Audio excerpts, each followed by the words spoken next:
Hi, Les Gauss with the Metro Real Estate Group again. Today we're going to go through Section 6, Appraisal Provisions. First of all, an appraisal is just an opinion of value that the appraiser comes up with. It's not written in stone. It didn't come down from on high. It's on behalf of the buyer or the buyer's lender. They're the ones that need to know if the value matches up with the price asked. If you're getting a regular loan, a conventional loan, you have the right to an appraisal, and if you don't like the results, if it comes up for a $300,000 home, if it comes up at $285,000, you have a note. You can terminate right then, or you can object and say, this doesn't match up with what you're asking, please lower the price. Or the buyer can say, well, I'm going to buy it anyway because I love it. That's all okay, and those would go into the appraisal resolution so that the buyer and seller would agree to whatever they determine is going to move the thing forward or end it.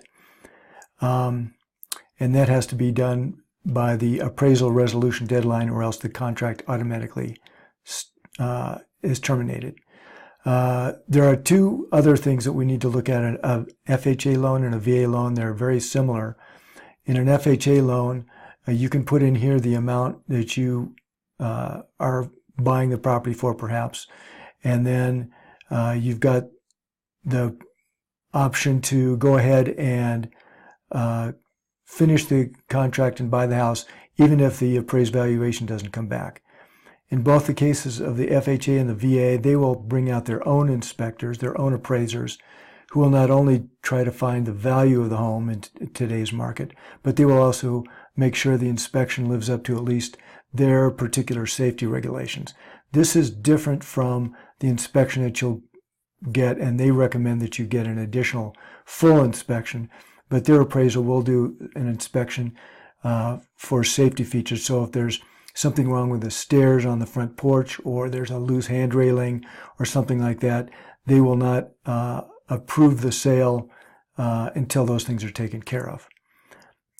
So both of those are the same, and as the buyer, you're not going to lose your earnest money if the contract price is above the what the VA or the FHA appraiser comes up with. So you've got a right to get out of it no matter what, if it doesn't come up to the price that is being asked. Or you can ask them to lower the price, or you can come in with cash. It says you have the option to proceed with it regardless of the amount that the VA or the FHA came up with. So they will only guarantee their loans up to a certain amount. If you want to pay the rest by yourself, you still have that right to do that. But if you don't, then you can get out and get your earnest money back. If the VA or FHA appraiser comes up and says, well, you've got to fix this hand railing, you've got to fix the stairs, whatever they say, then the contract will terminate 3 days after the lender requirements are given to the seller, unless before then they agree to satisfy these requirements, or they've already required them, or the buyer says, don't worry about it. So they have the right to do that as well. The cost of the appraisal, since it's for the benefit of the buyer, is generally paid for by the buyer. But if you can talk the seller into paying for it, well, more power to you. You can check this box. So that's it for the appraisal. Next, we'll go on to HOAs.